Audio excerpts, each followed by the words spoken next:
റീനീറ്റ് 2026 കഴിഞ്ഞു. സ്കൂളിലെ കുട്ടിയാണ് ഷയാൻ. ഫസ്റ്റ് നീറ്റ് എക്സാമിൽ 680 അല്ലേ? എത്രയായിരുന്നു മാർക്ക്? 670. 670 മാർക്കായിരുന്നു. 670 കഴിഞ്ഞു. പിന്നെ ഇതുപോലെ നമ്മളൊന്ന് സംസാരിച്ചിട്ടുണ്ട് അല്ലേ? സംസാരമൊക്കെ കഴിഞ്ഞു. പിന്നീടാണ് റീനീറ്റ് എക്സാം വരുന്നത്. ശരിക്കും 0 തുടങ്ങുന്ന ഒരു അവസ്ഥയായിരുന്നു അല്ലേ? പഠിച്ച പുസ്തകം തന്നെ വീണ്ടും എടുത്ത് മറിച്ച് നോക്കുന്നു, വീണ്ടും അതിനെ വീണ്ടും പഠിക്കുന്നു. അപ്പം ഉണ്ടാകുന്ന ഒരു ചടപ്പിൽ അത് തീർന്നു എന്ന് വിചാരിച്ചല്ലായിരുന്നോ? ആ ഒരു രംഗം അല്ലെങ്കിൽ ആ സ്റ്റാർട്ടിങ്, പിന്നെ എങ്ങനെയാണ് ആ മൊമെൻറ്റം റീസ്റ്റാർട്ട് ചെയ്തല്ലേ കൊണ്ടുവന്നൊക്കെ?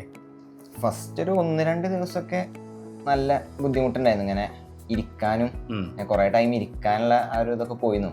പിന്നെ ഇരിക്കാനും ഇങ്ങനെ വായിക്കാനും പിന്നെ ഒരു മടുപ്പ് വരിക അങ്ങനെയൊക്കെ ഉണ്ടായിരുന്നു ഇനീഷ്യലി. പിന്നെ ഒരു 2-3 ദിവസം കൊണ്ട് തന്നെ ഏകദേശം റെഡിയായി. പിന്നെ വലിയ പ്രശ്നമില്ലാത്ത സാധാ പോലെ തന്നെ പോയിരുന്നു ബാക്കി. ഫസ്റ്റ് എക്സാമിൽ 670 എന്ന് പറയുമ്പോൾ ഒരു ആകാംക്ഷ ഉണ്ടാവും, ഈ എക്സാമിൽ എത്ര ഉണ്ട് എന്ന്. ഒരു എക്സ്പെക്റ്റഡ് ആൻസർ കീ NTA വിട്ടിട്ടില്ല, ആൻഡ് റാങ്ക് വരാനിരിക്കുന്നുണ്ട്. ഒക്കെ കഴിഞ്ഞിട്ടേ നമുക്ക് ഇങ്ങനെ പറയാൻ പറ്റുള്ളൂ. പ്രത്യേകിച്ച് കഴിഞ്ഞ നീറ്റ് എക്സാം നമുക്കൊരു മാതൃകയാണ്. എന്നാലും ഒരു ഇങ്ങനെ കാൽക്കുലേറ്റ് ഡോപ്പയുടെ ഒക്കെ ആൻസർ കീ ഒക്കെ വെച്ച് കാൽക്കുലേറ്റ് ചെയ്ത് നോക്കുമ്പോൾ ഒരു 640-645 ആണ് കാണുന്നത്. 645 ഒക്കെ കാണുന്നുണ്ട് അല്ലേ? അപ്പോൾ എനിക്ക് മറ്റൊരു പ്രധാനപ്പെട്ട കാര്യം ചോദിക്കാനുള്ളത്, ഈ പ്രാവശ്യത്തെ എക്സാം കഴിഞ്ഞ പ്രാവശ്യത്തെ എക്സാം നല്ല ഈസി ആയിരുന്നു. ഈ പ്രാവശ്യത്തെ എക്സാം ആണെങ്കിൽ ടൈറ്റും ആയിരുന്നു അല്ലേ? എസ്പെഷ്യലി എങ്ങനെ ഏതൊക്കെ ടൈറ്റ് ഉണ്ടായിരുന്നത്? ഫിസിക്സ് കെമിസ്ട്രി ആണ് കുറച്ച് ടൈറ്റ് ഉണ്ടായിരുന്നത്. അതിൽ തന്നെ എനിക്ക് കുറച്ചുകൂടി ടൈറ്റ് ആയി തോന്നിയത് കെമിസ്ട്രി ആണല്ലേ?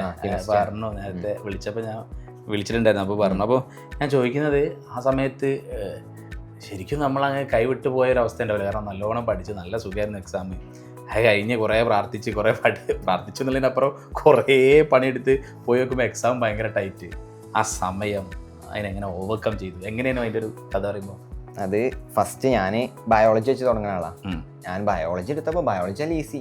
അതിൽ പിന്നെ ഞാൻ ഇത് മറ്റേതുപോലെ തന്നെ അത്യാവശ്യം ഒരു സിമ്പിളാണ്. അപ്പം ഇനി തെറ്റിക്കണ്ട എന്നുള്ള രീതിയിൽ ബയോളജിക്ക് അത്യാവശ്യം ടൈമൊക്കെ കൊടുത്ത് നല്ല സ്ലോ നല്ല മോഡിൽ ചെയ്ത് പോകുന്നത്. അവസാനം ബയോളജിയാണ് പാറ്റേണിൽ ചെയ്തു പോകരുത്. പിന്നെ ക്വസ്റ്റ്യൻ പേപ്പർ നോക്കണ്ട എന്നുള്ളൊരു ഇതുണ്ടല്ലോ, അതുകൊണ്ട് ഞാൻ നോക്കാതെ നേരെ എപ്പോഴും ടൈം കൂടുതൽ എടുത്തു ബയോളജിക്ക്. കാരണം അത് 15 മിനിറ്റ് എക്സ്ട്രാ ഉണ്ട്, പിന്നെ ഈസി ആണെന്ന് നോക്കുമ്പോൾ ബയോളജി ഈസി ആയി വരുന്നു, പിന്നെ 15 മിനിറ്റ് ഏറെ ഉണ്ട്. അപ്പൊ ഒന്ന് സ്ലോ ആയി ഇങ്ങനെ ചെയ്ത് പോകുന്നു. പിന്നെ കെമിസ്ട്രി എത്തിയപ്പോ മനസ്സിലായി ഓല് പറ്റിച്ചു മനസ്സിലായി. അതില് പിന്നെ പാളി. അപ്പൊ എങ്ങനെ മാനസികാവസ്ഥ? അപ്പോഴേക്ക് അതിങ്ങനെ പാളേണ്ടതായിരുന്നു. ഞാൻ അങ്ങനെ നോക്കി. അപ്പൊ ഇങ്ങനെ ഫസ്റ്റ് ക്വസ്റ്റ്യൻ ചെയ്തു, അതിലിങ്ങനെ അത് കിട്ടി. പിന്നെ ഇങ്ങനെ ചെയ്തിങ്ങനെ വന്നപ്പോ ഇതിങ്ങനെ ഒരു ഇടക്കൊന്നും ഇങ്ങനെ കിട്ടണില്ല. അപ്പൊ ഇങ്ങനെ കുറെ റൗണ്ട് ചെയ്ത് പോകേണ്ട ഒരു അവസ്ഥ ഇങ്ങനെ വന്നു. അതിൽ ഞാൻ ഒന്നത് എനിക്ക് മാത്രമാണോ എന്ന് ഇങ്ങനെ വിചാരിച്ചു. പക്ഷെ അപ്പൊ എന്റെ ബാക്കിലുള്ള കുട്ടി കരയാൻ തുടങ്ങി. അപ്പൊ മനസ്സിലായി. പക്ഷെ ഞാൻ വിളിച്ചപ്പോൾ എന്നോട് പറഞ്ഞിട്ടുണ്ടായിരുന്നില്ലേ, ചിലപ്പോൾ ടൈറ്റ് ആവുകയാണെങ്കിൽ എല്ലാവർക്കും ടൈറ്റ് തന്നെ ആയിരിക്കും എന്നുള്ള ഒരു ബോധം വരണം എന്നുള്ളത്. അത് ഭയങ്കര ഇമ്പോർട്ടൻ്റ് ആയിട്ടോ. എക്സാമിന് നമ്മൾ എത്ര പ്രിപ്പയർ ചെയ്തിട്ടുണ്ടെങ്കിലും ആ ഡേയിൽ നമ്മൾ മനസ്സിനെ ഭയങ്കര ഇക്വിലിബ്രിയത്തിൽ കീപ്പ് ചെയ്യാൻ ഭയങ്കര ഇമ്പോർട്ടൻ്റ് ഉള്ള കാര്യമാണ്. അപ്പോൾ അങ്ങനെ തോന്നി. എന്നിട്ട് പിന്നെ ഞാൻ പൊതുവെ വിചാരിക്കല് ടൈറ്റായ എല്ലാവർക്കും ടൈറ്റ് ആവും തന്നെ. പക്ഷെ അന്ന് എന്താ വെച്ചാൽ എനിക്ക് യാത്ര ചെയ്ത ചെറിയ പ്രശ്നമൊക്കെ ഉണ്ടാവും. അങ്ങനെ ഈ കുറേ ട്രാവൽ ചെയ്ത ഒരു ഹോസ്റ്റലിൽ തന്നെയല്ലായിരുന്നോ തലേന്ന് രാത്രി? ഞാൻ ഹോസ്റ്റലിൽ നിന്ന് ഏകദേശം എനിക്ക് മലപ്പുറത്തേന്ന് സെന്റർ. അപ്പോൾ ഏകദേശം ഒരു 1 മണിക്കൂറിന്റെ അടുത്ത് യാത്ര ഉണ്ട്. അപ്പൊ എനിക്ക് ഈ യാത്രയുടെ ചെറിയൊരു പ്രശ്നമുണ്ട്. അപ്പൊ അത് മാനേജ് ചെയ്തില്ലേ? അതായത് ഈ സമയത്ത് പോകണം എന്നുള്ളത് അതൊക്കെ ചെയ്തു സാധാ പോലെ തന്നെ പോകുന്നത്. പക്ഷെ എനിക്ക് ഞാൻ വിളിച്ചപ്പോൾ ഫുഡൊക്കെ വീട്ടിൽ നിന്ന് കൊണ്ടുവന്നൊക്കെ പറഞ്ഞില്ലല്ലോ. അതന്നെ അങ്ങനെയല്ല, എനിക്ക് വലിയ പ്രശ്നമൊന്നുമില്ല. പക്ഷെ എനിക്ക് ഇനിയിപ്പോ അതാണോ പിന്നെ ഡെസ്കും ബെഞ്ചൊന്നും വലിയൊരു സുഖമൊന്നും ഉണ്ടായിരുന്നില്ല. ഞാനിപ്പോ അതൊക്കെ ആയിട്ട് എനിക്ക് അങ്ങനെ പ്രശ്നമാണോ എന്നൊക്കെ വിചാരിച്ചു. പിന്നെ അതിൽ കരയണോ കണ്ടപ്പോ പിന്നെ ഓക്കെ. പിന്നെ കെമിസ്ട്രി കഴിഞ്ഞു. കെമിസ്ട്രി കുറച്ചൊന്ന് ദുഷ്കരമായിരുന്നു അല്ലേ? കുറച്ച് ടഫ് ആൻഡ് റഫ് ആയിരുന്നു. കെമിസ്ട്രി ടഫ് എന്നല്ല, കുറച്ച് ഇങ്ങനെ ട്വിസ്റ്റ് ചെയ്ത് ചോദിച്ചു. ഇങ്ങനെ പൊതുവെ നമ്മൾ പ്രതീക്ഷിക്കാത്ത രീതിയിലൊരു, സാധാരണ നമ്മളിങ്ങനെ കുറെ ക്വസ്റ്റ്യൻ ചെയ്യുമ്പോൾ നമുക്കൊരു ഐഡിയ ഉണ്ടാവില്ല എങ്ങനത്തെ ക്വസ്റ്റ്യൻ ആണെന്ന്. ഇത് അങ്ങനത്തെ ഒന്നും അല്ലാത്തൊരു ടൈപ്പ് ക്വസ്റ്റ്യൻസ് ആണ് കണ്ടത്. ജെയിൽ എത്രയാണ് പെർസെന്റേജ്? ജെയ് 98.3. 98.3. അപ്പം ജെയിൻ്റെ ഒരു ലെവലിലേക്കൊക്കെ വന്നോ ക്വസ്റ്റ്യൻസ്? ജെയിൻ്റെ ലെവലല്ല, പക്ഷെ ഒരു നീറ്റിന് നമ്മൾ പ്രതീക്ഷിക്കാത്ത ലെവലാണ്. ജെയ് ലെവലല്ല. ദെൻ ഫിസിക്സിലേക്ക് വന്നപ്പോൾ സമയത്ത് ഫിസിക്സിൽ വന്നപ്പോൾ ഫിസിക്സ് അത്യാവശ്യം വലിയ ക്വസ്റ്റ്യൻസ് ചെയ്യുന്നു. പക്ഷെ ഫിസിക്സ് അത്യാവശ്യം സ്കോർ ചെയ്യാൻ പറ്റി പെട്ടെന്ന് ഒരുപാട് വലിയൊരു ഇതൊന്നും തോന്നിയില്ല. ഇനി കെമിസ്ട്രി കഴിഞ്ഞപ്പോൾ തന്നെ ഏകദേശം ഒക്കെ ഫിസിക്സിനൊരു ഇങ്ങനെ തന്നെ പ്രതീക്ഷിച്ച് പോയതായിരുന്നു. സമയം കിട്ടിയോ ലാസ്റ്റ്? എന്തെങ്കിലും നമ്മളുണ്ടല്ലോ സെക്കൻഡ് റൗണ്ട് തേർഡ് റൗണ്ട് ഒക്കെ സാധാരണ അതിനൊക്കെ ടൈം കിട്ടി. തേർഡ് റൗണ്ട് ഒക്കെ ചെയ്തു. പക്ഷെ ഒന്നും കൂടി ടൈം ഉണ്ടെങ്കിൽ ഞാൻ കുറച്ച് എനിക്കറിയാലോ ഞാൻ ബയോളജി കുറച്ച് കൂടുതൽ ടൈം എടുത്തുക്കണു. അപ്പൊ എന്തായാലും ടൈം കുറച്ച് കുറവായിരിക്കുന്ന ഒരു ബോധം എനിക്കുള്ളതുകൊണ്ട് ഞാൻ കുറച്ച് ഫാസ്റ്റ് ആയിട്ടാണ് ആ 15 മിനിറ്റ് എന്തായി സാധാരണ ഇല്ലാത്തൊരു 15 മിനിറ്റ് എന്നല്ലോ എന്താ അതിന്റെ ഒരു ശരിക്കും നമ്മളിങ്ങനെ പറയാ സംസാരിക്കുക വീഡിയോ ചെയ്യാന്നുള്ള അതിന്റെ ഒരു ചെയ്തിട്ടില്ലല്ലോ 15 മിനിറ്റ് ഏറെ കിട്ടിയിട്ടില്ലല്ലോ. അതിന്റെ ഒരു ഈ ഒരു എക്സാമിൽ നല്ല യൂസ്ഫുൾ ആയിരുന്നു. കാരണം അത്യാവശ്യം ലെങ്ത് തന്നെയായിരുന്നു, ഫിസിക്സ് ലെങ്ത് തന്നെയായിരുന്നു, ചെയ്യാനൊക്കെ ഉണ്ടായിരുന്നു. അപ്പോൾ ആ ഒരു 15 മിനിറ്റ് ഉള്ളതുകൊണ്ട് ഒന്നും കൂടി സ്കോർ ചെയ്യാൻ പറ്റിയത് തോന്നുന്നുണ്ട്. Okay, back to normal studies ചോദിക്കുകയാണെങ്കിൽ ഒരു ഡേ എങ്ങനെയായിരുന്നു ശരിക്കും പറയുകയാണെങ്കിൽ? ഇപ്പം നല്ല മൂഡായിട്ട് നല്ലൊരു ഓണായിട്ടുള്ളൊരു ഡേ ആണെങ്കിൽ നമ്മൾ നല്ല അടിപൊളിയായിട്ട് ചെയ്യും. ഈ ഓഫ് ഡേ പ്രത്യേകിച്ച് കാണുന്ന കുട്ടികളൊക്കെ ഉണ്ടാവും. ഇപ്പോൾ സ്കൂളിൽ പഠിക്കുന്നവരും അല്ലെങ്കിൽ റിപ്പീറ്റ് ചെയ്യുന്നവരും ഒക്കെ ആയിട്ടുള്ള കുട്ടികളുണ്ടാവും. അപ്പം ഒരു മനുഷ്യനാണ്, സഹജമായിട്ടുള്ള കുറേ പ്രശ്നങ്ങളൊക്കെ വരും. സമയത്ത് ഒരു ഓഫായിട്ടുള്ളൊരു ഡേനെ എങ്ങനെ മാനേജ് ചെയ്യില്ല? അന്ന് എങ്ങനെ അതിനെ കൊണ്ടുപോകുന്ന ഒരു രീതി? ഓഫായിട്ടുള്ള ഡേ എന്ന് പറഞ്ഞാൽ ഇത് ഭയങ്കര ഓഫായ ഡേ ഒന്നും എനിക്ക് ഉണ്ടായില്ല അതുവരെ. ഒന്നും ചെയ്യാൻ പറ്റാത്ത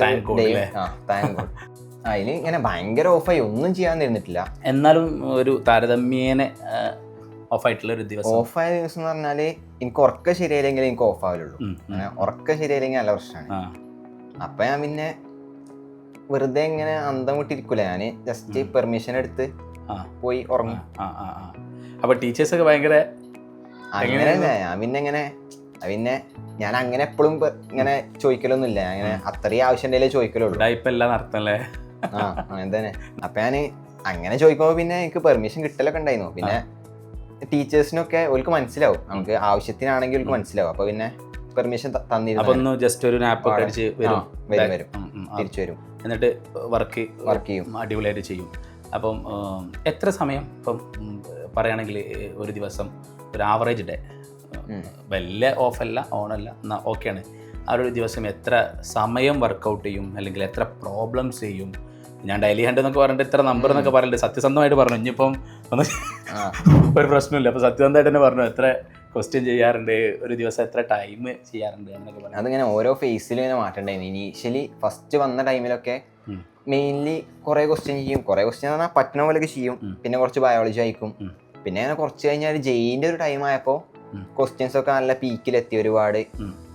അന്ന് നമ്മൾ പറഞ്ഞിട്ടുണ്ടായിരുന്ന ഒരു സാധനം ഉണ്ടായിരുന്നു, എന്താ ഓർമ്മ ഉണ്ടാ? ക്വാളിറ്റി ഓഫ് ക്വസ്റ്റ്യൻ, ക്വാളിറ്റി അതൊക്കെ കീപ്പ് ചെയ്തിട്ട് തന്നെ കൊണ്ടുവരുന്നു ജെയിൻ്റെ ടൈമിൽ. ഞാനൊരു നമ്പർ പറയുകയാണെങ്കിൽ ഇപ്പോൾ കുട്ടിയെ കിട്ടാൻ വേണ്ടിയിട്ടാണ്, നമുക്ക് എന്തെങ്കിലും ഔട്ട്പുട്ട് കിട്ടാൻ വേണ്ടി. ജെയിൻ്റെ ആ ഒരു ടൈമിലാണ് ക്വസ്റ്റ്യൻ ചെയ്യൽ ഏറ്റവും പീക്കായ ടൈം. ആ ഒരു ഡിസംബർ ജനുവരി ആ ഒരു ജെയിൻ്റെ ആ ഒരു ഫൈനൽ. കാരണം നമ്മളൊക്കെ പഠിച്ചും കഴിഞ്ഞു. ഇനി ജസ്റ്റ് വായിക്കുകയാണെങ്കിൽ തന്നെ ഇനോർഗാനിക് അങ്ങനെ സംഭവങ്ങൾ വായിക്കാനുള്ളൂ. പിന്നെ ജെയ്ക്ക് അറിയുമ്പോൾ ഫുൾ പ്രോബ്ലംസ് തന്നെ അല്ലേ. അപ്പോൾ ബയോളജി വായിക്കണം, അങ്ങനത്തെ വിഷയമൊന്നും വരുന്നില്ല. അപ്പോൾ just physics test equation 5 minute നോക്കി ക്വസ്റ്റ്യൻ ചെയ്യുക. അങ്ങനെ ചെയ്തു പോകുമ്പോൾ ഒരു 500-600 എത്തിയിരുന്നു ജെയിൻ്റെ ഒരു ടൈമിൽ. അത് കൺസിസ്റ്റന്റ് ആയിട്ട് തന്നെ പോയിരുന്നു. ഞാൻ കൺസിസ്റ്റന്റ് ആയി പോയിരുന്നു. ഞാൻ അണ്ടർലൈൻ ചെയ്ത് പറയാണ്, 500 അല്ലെങ്കിൽ 600 ക്വസ്റ്റ്യൻസ് എന്നൊക്കെ പറഞ്ഞ സമയം ഒരു സ്കൂൾ വിദ്യാർത്ഥി അങ്ങനെ ചെയ്യാന്ന് പറഞ്ഞിട്ടുണ്ടെങ്കിൽ ശരിക്കും ഹാർഡ് വർക്ക് തന്നെയാണ്, ഭയങ്കര ട്രെയിനിങ് തന്നെയാണ്. ആ ഒരു പ്രോസസ്സ് ഭയങ്കര അതികഠിനമാണ്. ദെൻ എത്ര ഹവർ നല്ല ഒരു ക്രിയേറ്റീവായിട്ട്? ഹവർ ഒരു 15 മണിക്കൂറൊക്കെ കൺസിസ്റ്റന്റ്. ചില ദിവസം 16. നല്ല ഡേ ഒക്കെ ആണെങ്കിൽ 16 മണിക്കൂർ അങ്ങനെ പോകും. ബാക്കി ഒരു 6-7 അവർ ഉറക്കം. മോർണിംഗ് ഷിഫ്റ്റ് ആണോ? നമുക്കിപ്പോൾ 2 ഷിഫ്റ്റ് ഉണ്ടല്ലോ അവിടെ. മോർണിംഗ് ആയിരുന്നോ പഠിക്കാൻ ഏറ്റവും ഇഷ്ടപ്പെട്ട സമയം എപ്പോഴാണ്? അങ്ങനെ എനിക്ക് അങ്ങനെ ഇഷ്ടമൊന്നും ഉണ്ടായിരുന്നില്ല. പഠിക്കാൻ ഇഷ്ടമല്ലേ? ഇല്ല, അല്ല. ഫസ്റ്റ് വന്ന ടൈമിലൊക്കെ നൈറ്റ് ചെയ്യുന്നു. അത് പിന്നെ എന്താ വെച്ചാൽ 10:30 പോയാലും ഞാൻ 10:30 ഉറങ്ങൂല. ഞാൻ അങ്ങനെ അവിടെ ഇങ്ങനെ നടന്നു കണ്ട് ആൾക്കാരൊക്കെ ഉണ്ടാകുമ്പോൾ പിന്നെ ഉറങ്ങിയില്ല. അപ്പൊ ഞാൻ നൈറ്റ് ചെയ്യുന്നു. പിന്നെ കുറച്ച് കഴിഞ്ഞപ്പോൾ പിന്നെ ഈ നൈറ്റ് ആകുമ്പോൾ ഈ ബ്രേക്ക്ഫാസ്റ്റ് ഒക്കെ ഇങ്ങനെ സ്കിപ്പ് ചെയ്യുന്ന ഒരു പ്രശ്നം വന്നു. അപ്പൊ പിന്നെ ഞാൻ മോർണിംഗ് ആയി. പിന്നെ കുറച്ചുകൂടി കഴിഞ്ഞൊരു ഡിസംബർ ആ ഒരു ടൈമിലൊക്കെ ആയപ്പോൾ കറക്റ്റ് 10:30 കിടക്കും. പക്ഷെ മോർണിംഗ് കുറച്ചുകൂടി നേരത്തെ നീക്കണ രൂപത്തിലാക്കി. പിന്നെ ഇത് കഴിഞ്ഞപ്പോൾ എനിക്ക് ബയോളജി രാവിലെ വായിക്കാൻ കഴിയില്ല. രാവിലെ മോർണിംഗ് ഉറക്കം വരും. രാവിലെ ക്വസ്റ്റ്യൻസേ നടക്കുള്ളൂ. അപ്പോൾ ഞാൻ ഈ ബയോളജി കുറെ വായിക്കാനുള്ള ദിവസം ഞാൻ കുറച്ച് മോർണിംഗ് കുറച്ച് കട്ട് ചെയ്ത് നൈറ്റ് ഇരിക്കുക, ആ ഒരു രീതിയിലാണ്. ഈ ഞാൻ അത് ബയോളജി പറഞ്ഞപ്പോൾ പറയട്ടോ, ചില വിഷയങ്ങൾക്ക് ഭയങ്കര ഇൻട്രസ്റ്റ് വരും. ഇപ്പം ഞാൻ പ്രിപ്പയർ ചെയ്യുന്ന സമയത്ത് ഫിസിക്സ് ഭയങ്കര ഇൻട്രസ്റ്റ് ആയിട്ടാണ് ഞാൻ ഫിസിക്സ് എന്നുള്ളൊരു സാധനം ഇതായത്. അപ്പം ഒരു കോമ്പറ്റേറ്റീവ് ആസ്പിറൻറ്റ് ശരിക്കും റിയലി ഇങ്ങനത്തെ എക്സാം എടുക്കുന്ന ഒരു കുട്ടി ചിലപ്പോൾ എനിക്കും തോന്നിയിട്ടുണ്ടാവും, ഭയങ്കര ഇഷ്ടപ്പെട്ട ഒരു വിഷയം അല്ലെങ്കിൽ ഒരു ഏരിയ മെക്കാനിക്സ് എന്നൊക്കെ പറഞ്ഞ പോലെ ഏതായിരിക്കും ഭയങ്കര ത്രില്ലായി കയറിയത്? എനിക്ക് അങ്ങനൊന്നും ഇഷ്ടപ്പെട്ടി അങ്ങനെ ഒരു സബ്ജക്റ്റ് അങ്ങനെ ഒരുപാട് ഇഷ്ടപ്പെടുക അല്ലെങ്കിൽ ഒരു സംഭവം അങ്ങനെ ഒരുപാട് ഇഷ്ടപ്പെടാനൊന്നും അങ്ങനെയൊന്നും ഉണ്ടായിട്ടില്ല. എനിക്ക് ചില സംഭവങ്ങൾ ഉണ്ടാവും. ഇപ്പൊ ഈ ചില ടൈപ്പ് ഓഫ് ക്വസ്റ്റ്യൻസ് ഉണ്ടാവുമല്ലോ, അതെനിക്ക് ഇഷ്ടമായിരുന്നു ഇങ്ങനെ കാണാനും ചെയ്യാന്. ഒരു ഇപ്പൊ എനിക്ക് ജെഇ മെയിൻസിന്റെ ക്വസ്റ്റ്യൻസ് ഉണ്ടല്ലോ, അതില് ചലഞ്ചിങ് വരും.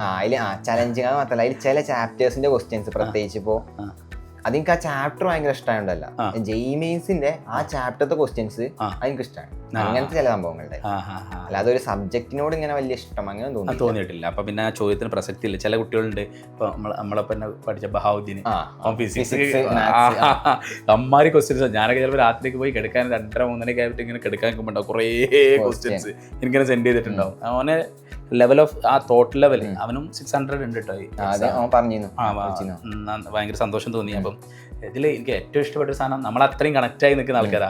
പക്ഷേ നിങ്ങൾ പ്രത്യേകിച്ച് ഭയങ്കര കണക്റ്റായി നിൽക്കുന്ന ആൾക്കാരാ. അപ്പം നിങ്ങളെല്ലാവരും പ്ലേസ് ചെയ്ത് ഒരു 7 കുട്ടികളൊപ്പം ഞാൻ കൗണ്ട് ചെയ്തതിൽ 7 കുട്ടികളെ. ഇപ്പം ബഹാവുദ്ദീന്, നിഹാല്, പിന്നെ ഗേൾസ് ഹിബ വന്നു, ഹിബന്റെ വന്നു, അൽഹാന് വന്നു, അൽഹാൻ 600 വന്നു, ഹിബ യൂനിസിന്റെ വന്നു. അങ്ങനെ ഒരു 7 കുട്ടികളാണ് വന്നിട്ടുള്ളത്. അപ്പോൾ ഇതിൻ്റെ രസം എന്താ വെച്ചാൽ, നേരെ നിങ്ങൾ മെഡിക്കൽ കോളേജിലേക്ക് വരുന്നു. നിങ്ങൾ +2 കഴിഞ്ഞ് നേരെ മെഡിക്കൽ കോളേജിലേക്ക് എൻ്റർ ചെയ്യുന്നു. നമുക്കൊരു എനിക്കൊക്കെ ഇങ്ങനെ ഫീൽ ചെയ്യുന്നൊരു സാധനം എന്താ വെച്ചാൽ, നമ്മളൊക്കെ ഭയങ്കര ഭാഗ്യം ചെയ്തവരാ. കാര്യം നേരെ സ്കൂളിൽ ഇവരെ നല്ല ട്രെയിനിങ് കൊടുക്കാൻ വേണ്ടി പറ്റിയ ആ സിസ്റ്റത്തിൽ വന്നു, നേരെ മെഡിക്കൽ കോളേജിലേക്ക് വരുന്നു. അപ്പോൾ നമ്മുടെ ഒരു സെക്കൻഡ് അലൂമിനിയാണ്. കഴിഞ്ഞ പ്രാവശ്യം നമുക്ക് 2 കുട്ടികളാണ് മെഡിക്കൽ കോളേജിൽ, ഈ പ്രാവശ്യം 7 കുട്ടികളാണ്. അപ്പോൾ അടുത്ത പ്രാവശ്യം ഒന്നുകൂടി വർക്ക് ചെയ്ത് നമുക്ക് ഒരുപാട് കുട്ടികളെ എത്തിക്കാൻ വേണ്ടി പറ്റട്ടെ എന്നുള്ളത് എൻ്റെ ഇടയിൽ ഞാൻ സൂചിപ്പിക്കുകയാണ്. ദെൻ എനിക്ക് ബാക്ക്ലോഗുമായി ബന്ധപ്പെട്ട് കുറച്ചുകൂടി അക്കാഡമിക് ഡിസ്കഷനെ കൊണ്ടുവരാൻ വേണ്ടിയിട്ടോ, കുട്ടിയെ കുറച്ച് ഔട്ട്പുട്ട് കിട്ടട്ടെ എന്ന് കരുതിയിട്ടാണ്. ചില സമയത്ത് നമ്മളിങ്ങനെ പഠിക്കാനുള്ള സാധനങ്ങൾ കുമിഞ്ഞുകൂടും. ഇപ്പം എസ്പെഷ്യലി നീ ഒരു ബ്രേക്ക് എടുത്ത ആളാണ്, ആ സമയത്ത് കുറേ സാധനങ്ങൾ ഇങ്ങനെ ഇത് വരും. അതിനെങ്ങനെ മാനേജ് ചെയ്തിട്ടുണ്ടായിരുന്നു? അതിന് ബാക്ക്ലോഗിൻ്റെ കാര്യം ഞാൻ മനസ്സിലാക്കിയത് എന്താ വെച്ചാൽ, ബാക്ക്ലോഗ് നമ്മളെ പേഴ്സണൽ പ്രശ്നമാണ്. അത് വന്നത് വെറുതെ വന്നല്ല, നമ്മൾ കാരണം വരുന്നതാണ്. എങ്ങനെയാണെന്ന് പറഞ്ഞാലും, എന്ത് അസുഖമാണെന്ന് പറഞ്ഞാലും, എന്ത് ഓഫാണെന്ന് പറഞ്ഞാലും, അതൊക്കെ നമ്മളെ പേഴ്സണൽ കാര്യമാണ്. അതിന് വേണ്ടിയൊരു ഷെഡ്യൂള്, അല്ലെങ്കിൽ ഇപ്പോൾ കോമൺ ആയിട്ട് എല്ലാവർക്കും കിട്ടാത്തൊരു ചാപ്റ്റർ ആണെങ്കിൽ അത് അവിടുന്ന് ഹെഡിൽ നിന്ന് വരും, അതിന് ഷെഡ്യൂൾ, അതിന് പഠിക്കാനുള്ള ടൈം വരും. പക്ഷെ ഇത് ഈ ബാക്ക്ലോഗ് എന്ന് പറഞ്ഞാൽ നമ്മളെ മടിയോണ്ട് അല്ലെങ്കിൽ നമുക്ക് എന്തെങ്കിലും പറ്റിയതുകൊണ്ടാണ്. അപ്പോൾ അതിനൊരു ടൈം നമ്മൾ തന്നെ കണ്ടെത്തണം. നമ്മളതിന് ഇടക്കാലത്ത് ഒരു A-B ചാപ്റ്റേഴ്സ് അത് എത്രത്തോളം ഇൻവോൾവ് ചെയ്തിട്ടുണ്ടായിരുന്നു, അല്ലെ അത് എന്തെങ്കിലും ഗുണം ചെയ്തിട്ടുണ്ടായിരുന്നു? അതിന്റെ പേപ്പർ ഇപ്പോഴും ഉണ്ടല്ലേ? അപ്പോൾ ആ രീതി ഒന്ന് പറഞ്ഞു കൊടുക്കാൻ വേണ്ടി പറ്റുമോ? അത് ഈ A പാർട്ടിൽ വരുന്ന ചാപ്റ്റേഴ്സ് എന്ന് പറഞ്ഞാൽ നമുക്ക് അത്യാവശ്യം നല്ലോണം അറിയാം. ഇനി ക്വസ്റ്റ്യൻസും നമ്മൾ അത്യാവശ്യം ഒരു കാണേണ്ട അത്ര ക്വസ്റ്റ്യൻസ് കണ്ടിട്ടുണ്ട്. അങ്ങനത്തെ ഒരു ഇനി ജസ്റ്റ് ഒരു എക്സാം ആകുമ്പോഴൊക്കെ ഒന്ന് നോക്കിയാൽ മതി, ആ ഒരു ലെവലിലെ ക്വസ്റ്റ്യൻസ്. B പാർട്ട് എന്ന് പറഞ്ഞാൽ ഞാൻ വെച്ചിരുന്നത് അതിന്റെ ക്ലാസ് ഒക്കെ എനിക്ക് കിട്ടിയിട്ടുണ്ട്, അതിന്റെ നോട്ട്സ് ഒക്കെ കയ്യിലുണ്ട്. ക്വസ്റ്റ്യൻസ് ചെയ്തിട്ടില്ല, അതിന്റെ ഒരു ക്വസ്റ്റ്യൻ ചെയ്ത ആ ഒരു ഫ്ലോ വന്നിട്ടില്ല. C പാർട്ട് എന്ന് പറഞ്ഞാൽ ഒന്നും അറിയില്ല നമുക്ക് എങ്ങനെയായിട്ട് മിസ്സായ പക്ക മിസ്സായ. ഞാൻ അതിന്റെ ഇടയിൽ ഒരു ചോദ്യം, ഒരു സെക്കൻഡ് ഇയർ +2 ഒരു ഓഗസ്റ്റ് സെപ്റ്റംബർ ഒക്കെ വരികയാണ്. ആ സമയത്തൊക്കെ എത്ര C പാർട്ടിൽ എത്ര ചാപ്റ്റർ ഉണ്ടായിരുന്നു? ഓഗസ്റ്റ് സെപ്റ്റംബർ എന്ന് പറയുമ്പോൾ +2 നമ്മൾ തീർത്തിട്ടില്ല കേട്ടോ, നമുക്ക് റിപ്പീറ്റിംഗ് സ്റ്റാർട്ട് ചെയ്തിട്ടില്ല. ആ എൻഡിൽ അല്ല ജൂലൈ വിചാരിച്ചോ, ഏത് +2 കഴിഞ്ഞ് ജൂലൈ മാസം, +2ന്റെ ജൂലൈ മാസം, അത് +1ന്റെ എക്സാം ഒക്കെ എഴുതി ജൂൺ കഴിഞ്ഞു, ജൂലൈ ഒരു ഓഗസ്റ്റ് എത്തുന്ന സമയത്ത് C പാർട്ടിൽ എത്ര ചാപ്റ്റർ ഉണ്ടായിരുന്നു? കറക്റ്റ് പറയേണ്ട ഒരു ഏകദേശം ആ സമയത്തൊക്കെ. C പാർട്ടിൽ എനിക്ക് വന്നിരുന്ന ചാപ്റ്റർ ആണ്, എനിക്ക് അതിൻ്റെ ഇടയിൽ ബ്രേക്ക് വന്നില്ലേ, ആ ടൈമിൽ എനിക്ക് ക്ലാസ് മിസ്സായത് അങ്ങനത്തെ ചാപ്റ്റേഴ്സ്. പിന്നെ ചെന്നപ്പോൾ ഞാൻ ജസ്റ്റ് അവിടെയുള്ള ഷെഡ്യൂളിനനുസരിച്ചാണ് പോയത്, അല്ലാതെ അപ്പോൾ വന്ന കുറച്ച് ചാപ്റ്റേഴ്സ് ഉണ്ടായി. അത് മെയിൻലി കെമിസ്ട്രി ആയിരുന്നു. ബയോളജി പിന്നെ അങ്ങനെ പെട്ടെന്ന് പിക്ക് ചെയ്ത് പോലെ. കെമിസ്ട്രി ആയിരുന്നു പിന്നെ എനിക്ക് ഉണ്ടായിരുന്നു. ഫിസിക്സും എനിക്ക് വലിയ പ്രശ്നമില്ല. കൂടുതൽ പറയുകയാണെങ്കിൽ ബ്രേക്ക് എന്ന് പറഞ്ഞ സമയത്ത് ഒരു എത്ര മാസം? 2-2.5 മാസം +1 ഷാന് മെഡിക്കൽ അനുബന്ധമായിട്ടൊരു ബ്രേക്ക് എടുക്കേണ്ടി വന്നിട്ടുണ്ടായിരുന്നു. അതാണ് ബ്രേക്ക് എന്ന് പറഞ്ഞത് കേട്ടോ. ആ സമയത്ത് അതിനെ ഓവർകം ചെയ്ത് വന്ന ഒരാൾ കൂടിയാണ്. അപ്പം അത്ര ചാപ്റ്റേഴ്സാണ് ഉണ്ടായിരുന്നത് അല്ലേ? ആൻഡ് ഞാൻ ഇനിയും കുട്ടികൾക്ക് കണ്ടന്റ് കിട്ടാൻ വേണ്ടിയിട്ട് തന്നെ ചോദിക്കുന്ന കാര്യമാണ്. ഇപ്പം നല്ല ഒരു റിസ്ക് ക്വസ്റ്റ്യൻ വന്നു, ഒരു IIT ലെവൽ ക്വസ്റ്റ്യൻ വന്നു. എക്സാമിനല്ല, പ്രിപ്പയർ ചെയ്യുന്ന സമയത്ത്. രണ്ടും പറഞ്ഞു. ഒന്ന് പ്രിപ്പയർ ചെയ്യുന്ന സമയത്ത് വന്നു.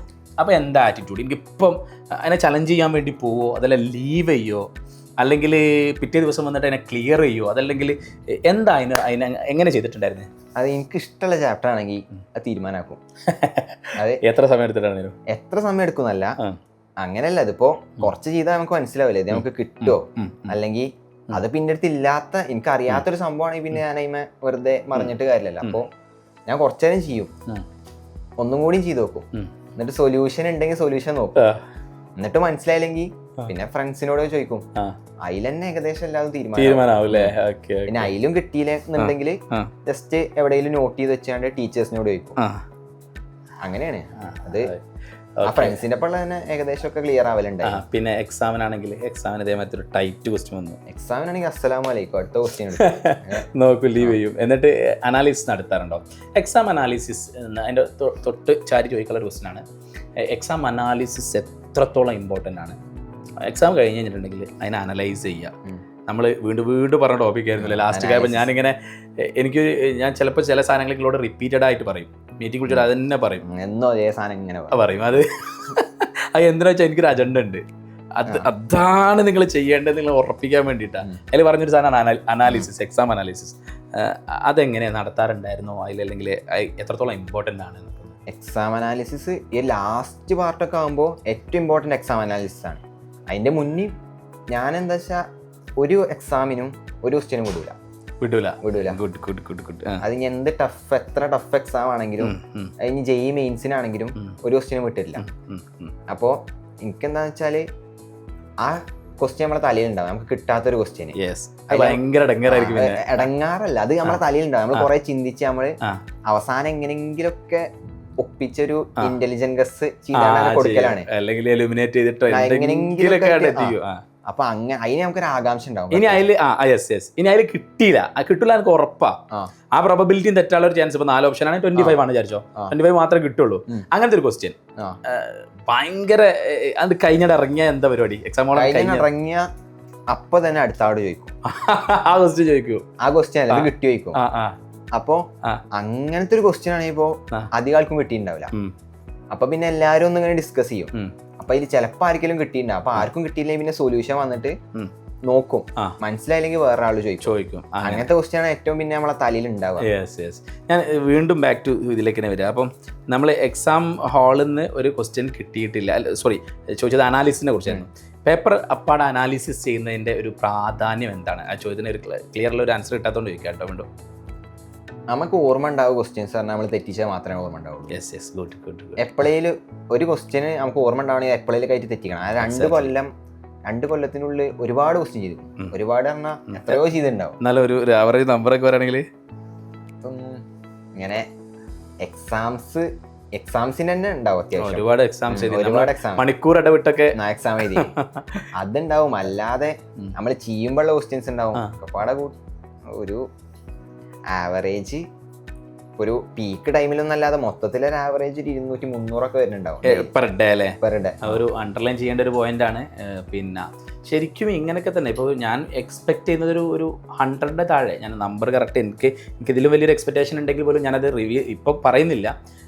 റാങ്ക് വരേണ്ട ഓൾ കേരളയിൽ ഡയറക്റ്റ് ബാച്ചിൻ്റെ റാങ്ക് വരേണ്ട ഷയാൻ പറയുന്നത് ഇത്രയും പണി എടുത്തിട്ടുണ്ട് എന്നുള്ള. അപ്പം ഞാൻ മനസ്സിലാക്കുന്നത് പ്രത്യേകിച്ച് ഇതൊരു സംവാദത്തിൻ്റെ കാലം കൂടിയാണ്. കുറേ IQ വേണം, അല്ലെങ്കിൽ കുറേ അങ്ങനത്തെ കാര്യങ്ങൾ, ഇൻ്റലിജൻസ് അല്ലെങ്കിൽ സ്മാർട്ട് ആവുക, ടാലൻറ്റ് വേഴ്സസ് ഹാർഡ് വർക്ക്, പണിയെടുക്കുക എന്നുള്ളത് തന്നെയാണ് ഇമ്പോർട്ടൻ്റ് ആയിട്ടുള്ള കാര്യം. 250-300 ക്വസ്റ്റ്യൻ ഡയലി ചെയ്യുന്നു എന്ന് പറഞ്ഞാൽ ട്രെയിനിങ്ങിന് ഭയങ്കരമായിട്ട് വേണ്ട ഒരു സാധനമാണ് അല്ലേ, കട്ടൊക്കെ പണിയെടുക്കാനുള്ള. അപ്പോൾ അത്രയും ഇമ്പോർട്ടൻ്റ് ആണ് അനാലിസിസ് എന്നുള്ളതാണ്, എക്സാം അനാലിസിസ് എന്നുള്ള. ഞാൻ ഇനി ബാക്ക് ടു എൻ്റെ റീനീറ്റിലേക്ക് തന്നെ വരാം. റീനീറ്റ് എക്സാം ഭയങ്കര ടൈറ്റായി പോയി. ആ സമയത്ത് എങ്ങനെയാണ് സ്ട്രെസ്സിനെ മാനേജ് ചെയ്ത്? ഒരു നീ നേരത്തെ പറഞ്ഞു കെമിസ്ട്രിയിൽ അങ്ങ് കുടുങ്ങി പോയി എന്നുള്ളത് ഏതോ ഒരു ഘട്ടത്തിൽ. എങ്ങനെയായിരുന്നു ആ ഒരു ലൂപ്പ് എങ്ങനെ ചാടിയേ? അത് കുടുങ്ങി എന്ന് പറഞ്ഞാൽ എങ്ങനെയായാലും ടഫായാലും എനിക്ക് ഒറ്റയ്ക്ക് ടഫാവില്ല ഒരു ക്വസ്റ്റ്യൻ, ഒരു എക്സാം എനിക്ക് ഒറ്റയ്ക്ക് ടഫാവില്ല. പിന്നെ എനിക്കൊരു കോൺഫിഡൻസ് ഉണ്ടായെന്ന് പറഞ്ഞാൽ ഞാൻ പഠിച്ചതൊക്കെ എൻ്റെ തലയിൽ എന്തായാലും ഉണ്ടാവും. അതിന് അത്യാവശ്യത്തിന് വേണ്ട സാധനങ്ങളൊക്കെ ഞാൻ എന്നെ കൊണ്ട് കഴിയണ പോലെ ഞാൻ പഠിച്ചു. അപ്പൊ പിന്നെ എനിക്ക് കിട്ടിയിട്ടില്ലെങ്കിൽ അത് അത്യാവശ്യം നല്ലൊരു ക്വസ്റ്റ്യൻ ആയതുകൊണ്ടായിരിക്കും. അല്ലെങ്കിൽ ആ ഒരു മൊമെന്റിൽ എനിക്ക് എന്റെ മൈൻഡ് വർക്ക് ചെയ്യാത്തതുകൊണ്ട് അപ്പൊ ഞാൻ സെക്കൻഡ് റൗണ്ട് വരും. അപ്പൊ തന്നെ അപ്പൊ കിട്ടാത്തൊരു ക്വസ്റ്റ്യൻ ആണ് ഈ ഫസ്റ്റ് റൗണ്ടിൽ ജസ്റ്റ് റൗണ്ട് ചെയ്ത് പോകും. പിന്നെ ഇത് പിന്നെ കുറച്ച് കെമിസ്ട്രി ഒരു പാർട്ട് എത്തിയപ്പോ തന്നെ എനിക്ക് മനസ്സിലായി ഇത് അത്യാവശ്യം ലെവലാണെന്നുള്ള കാര്യം എനിക്ക് കിട്ടി. അങ്ങനെ നമ്മളെ ജഡ്ജ്മെന്റ് ശരിയാവണമെന്നൊന്നുമില്ല, പക്ഷെ എന്നാലും അത്രയും നമ്മൾ അത്രയും മാത്തമാറ്റിക്കലി ശരിയാവണം. അത്രയും ക്വസ്റ്റ്യൻ കണ്ടില്ല, നമ്മൾ എത്ര എക്സാം എഴുതിയില്ലേ, ഉറപ്പായിട്ടും അങ്ങനെ തന്നെ വരുള്ളൂ. അതുകൊണ്ട് ഞാൻ എന്നോട് ലാസ്റ്റ് ഘട്ടത്തിലും വിളിച്ച് പറഞ്ഞപ്പോൾ പറഞ്ഞൊരു കാര്യം തന്നെ, ഞാൻ ചിലപ്പോൾ ലൂസാവും, എല്ലാവർക്കും ലൂസായിരിക്കും, അപ്പോൾ നന്നായിട്ട് സ്കോർ ചെയ്യണം, ഇതാണെങ്കിൽ ഇങ്ങനെ ആയിരിക്കും എന്നുള്ളത് പറഞ്ഞത്. അപ്പോൾ അത് ശരി തന്നെ ആവും ഉറപ്പായിട്ടും. എന്നെ സംബന്ധിച്ച് പറഞ്ഞ സമയത്ത് പഠനം മാത്രമല്ല, നല്ലൊരു ബാഡ്മിൻ്റൺ പ്ലെയറാണ്, നല്ലൊരു ഫുട്ബോൾ പ്ലെയറാണ്. ബാഡ്മിൻ്റണിൽ എന്നൊക്കെ ചലഞ്ച് ചെയ്തിട്ടുണ്ടായിരുന്നു. അതിൻ്റെ വിധി ഞാൻ ഔട്ട്പുട്ട് നമ്മുടെ പറയുന്നില്ല. എനിവേ അങ്ങനെ ഉള്ളൊരാൾ സ്കൂളിലേക്ക് വരുമ്പം നമ്മുടെ സിസ്റ്റം അത്ര താരാട്ടുപാട്ടും കുറേ രസകരമായൊരു സാധനമൊന്നുമല്ല. രസത്തിൻ്റെ ഭാഗത്ത് പോവും. അങ്ങനെ വരുമ്പോഴും ഇതേ ഞാൻ തന്നെ ചൂടാകലുണ്ട്, ചിലപ്പം ശകാരിക്കലുണ്ട്, ചെയ്തൊക്കെ പറയും. അപ്പോൾ ഞാൻ ചോദിക്കുന്നത്, നല്ല ട്രെയിനിങ് ആണ്, ഇൻറ്റൻസീവ് ട്രെയിനിങ് ആണ്. അപ്പോൾ ഈ സോഷ്യൽ മീഡിയ, ഇപ്പോൾ നമ്മളിപ്പം വേൾഡ് കപ്പിൻ്റെ സമയത്താണ് അവിടെ ഉള്ളതെങ്കിൽ നമുക്കത് കാണാനൊന്നും പറ്റില്ല. ചിലപ്പോൾ ഫൈനലൊക്കെ ഇട്ടെന്നാലായി കാണാനൊന്നും പറ്റില്ല. അപ്പം ഈ സാധനം നമ്മുടെ ഇഷ്ടങ്ങൾ ഇങ്ങനെ മാറ്റി വെക്കുകയാണ്. അതെങ്ങനെയാണ് തരണം ചെയ്യുക, എങ്ങനെയാണ് അതിൻ്റെ ഒരു സംഗതി? അതിൽ ഞാൻ അത്യാവശ്യം മാച്ചുകളെ കണ്ടിരുന്ന ആളാണ്. മാച്ച് ക്രിക്കറ്റാണ്, ക്രിക്കറ്റ് വലിയ ഇൻട്രസ്റ്റ് ഇല്ലെങ്കിൽ ഫുട്ബോൾ അത്യാവശ്യം നല്ല കണ്ടിരുന്ന ആളാണ്. അത് പിന്നെ അവിടെ എത്തുമ്പോൾ പല എങ്ങനെ ഫുട്ബോളിൻ്റെ ഒരു സാധനമൊക്കെ കയറിയത് ഉപ്പാനെടുത്താണോ? അങ്ങനെയല്ല, ഫുട്ബോള് അപ്പം നല്ല അർജന്റീന ഫാനാണ് അല്ലേ? അതായത് ഇങ്ങനെ ഭയങ്കര വിനോദം, സാധനങ്ങൾ, നമുക്ക് ഇഷ്ടമുള്ള കുറേ കാര്യങ്ങൾ മാറ്റി വെച്ചിട്ടല്ലേ ഇതിനകത്ത് പ്രാക്ടീസ് ചെയ്യണത്. അപ്പോൾ അതിനെ എങ്ങനെയാണ് നമ്മൾ ഓവർകം ചെയ്തിട്ട് ഇങ്ങനെ ഭയങ്കര ഫോക്കസ്ഡ് ആയിട്ട് നിൽക്കുക എന്നുള്ളതാണ് എൻ്റെ ചോദ്യം. അത് ചില കാര്യങ്ങളൊക്കെ നമ്മൾ എന്തായാലും ഒഴിവാക്കണം, ഒരു ഫേസിൽ നമ്മളിതൊക്കെ ഒഴിവാക്കണം. ആ ഒരു ബോധമാണ്. കാരണം എന്തായാലും എല്ലാ കാലത്തൊന്നും ഇങ്ങനെ ഫുള്ള് സന്തോഷിച്ച് അങ്ങനെ നടക്കാനൊന്നും ആരെ കൊണ്ട് കഴിയില്ല. അപ്പോൾ ഈ ഒരു 2 വർഷം ഇതൊക്കെ ഒഴിവാക്കണം. അതിൽ വേറെ എക്സ്ക്യൂസ് ഒന്നും ഇല്ല. അത് നമുക്ക് എത്ര ഇഷ്ടമുള്ള കാര്യമാണെങ്കിലും ഞാൻ കുറേ കാര്യങ്ങൾ ഒഴിവായിരിക്കും.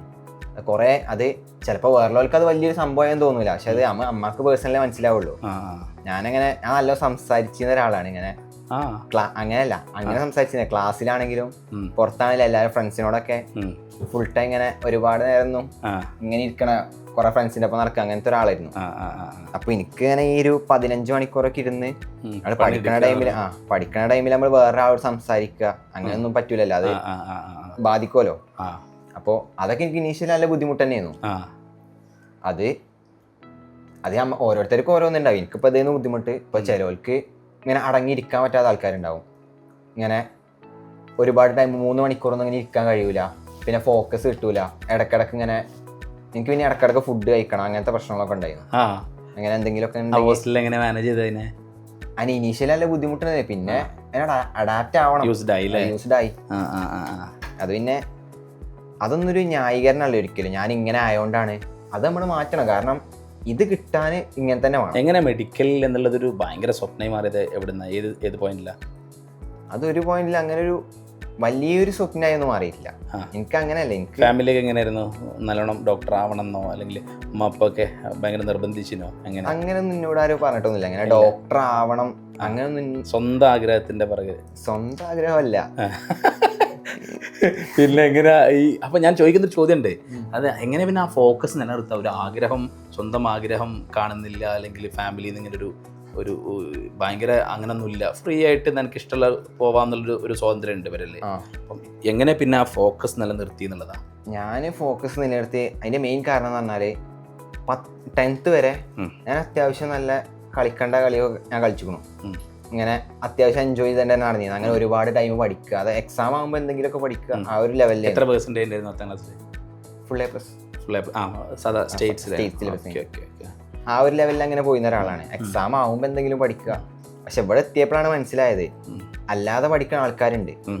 അപ്പോൾ ആ ഒരു ലെവലിൽ ഓലോട് കോമ്പീറ്റ് ചെയ്ത് നമ്മൾ ഏത് മേഖലയിലാണെങ്കിലും നമ്മൾ കുറച്ച് ഓല കോമ്പീറ്റ് ചെയ്ത് ഓലക്കാളും ഒന്നും കൂടി മേലെത്തണം. എന്നാലേ ഈ ഒരു ലോകം അങ്ങനെയല്ല, കോമ്പറ്റീഷനാണ്, മത്സരമാണ്. അങ്ങനെ എത്തണമെങ്കിൽ വർക്ക് ചെയ്യാനുള്ള ഒരു മൈൻഡ് സെറ്റും ഫോക്കസ്ഡ് ആയി ഇരിക്കാൻ നമുക്ക് കഴിയണം. ഞാൻ അതിനു വേണ്ടിയാണ് പഠിച്ചത്. ആ ഒരു എബിലിറ്റി ഉണ്ടാവാൻ വേണ്ടിയാണ് പഠിച്ചത്. ഷുവർ, ഭയങ്കര നല്ലൊരു ആൻസർ.